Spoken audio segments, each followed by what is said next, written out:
আমার রুমমেট এক ভাই তার নতুন বউয়ের জন্য এটা হিমালয়া, এটা কি ফেস ওয়াশ মনে হয় সম্ভবত কিনছে। আর এটা হলো একটা তেল, এক্সট্রা কেয়ার একটা তেল প্যারাশুটের, এটা কিনছে তার নতুন বউয়ের জন্য। জিনিসটা অনেক সুন্দর তেলটা।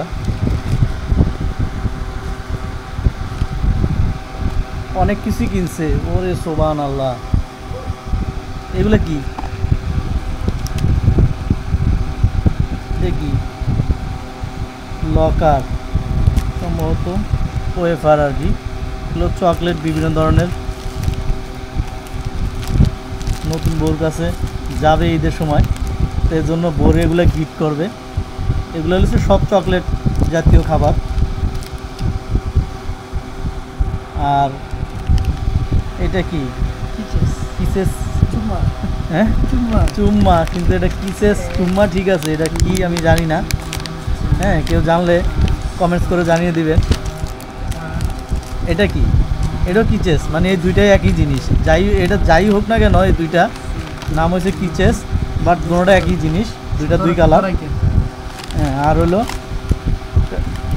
ডাব সাবানও কিনছে দেখা যায়, দুইটা ডাব সাবান কিনছে। হ্যাঁ, তো দুইটা ডাব সাবান, আর এখানে আরেকটা দেখা যাচ্ছে ডাব শ্যাম্পু, অনেক বড়। আমার মনে হয় যে এটা এর বউ, নতুন বউ তো দেখা যাচ্ছে এটা মনে হয় 2-1 বছরে শেষ করতে পারবেন, এত বড়। এটা কত ml? 650 ml খাইছে, অনেক বড়। অনেক অনেক বড়। তো অনেক কিছুই কিনছে মোটামুটি। এগুলো আর ওইখানে গাছটি করে ফেলছে। এটা কি বিস্কিট? ওরে বাবা, আজব এক বিস্কুট। বিস্কিট, হ্যাঁ খোলা যাবে না, ঠিক আছে। এটার নাম কি? Dark chocolate cookies. হ্যাঁ, ডার্ক চকলেট কুকিজ, দামি বিস্কুট। তো যেগুলা কিনছে মোটামুটি নতুন বউ দেখলে অনেক খুশি হইব। জিনিসগুলো অনেক সুন্দর সুন্দর জিনিস কিনছে, বিশেষ করে খাবারের যে চকলেট জাতীয় জিনিসগুলা। ঠিক আছে তাইলে, ওকে, আল্লাহ হাফেজ।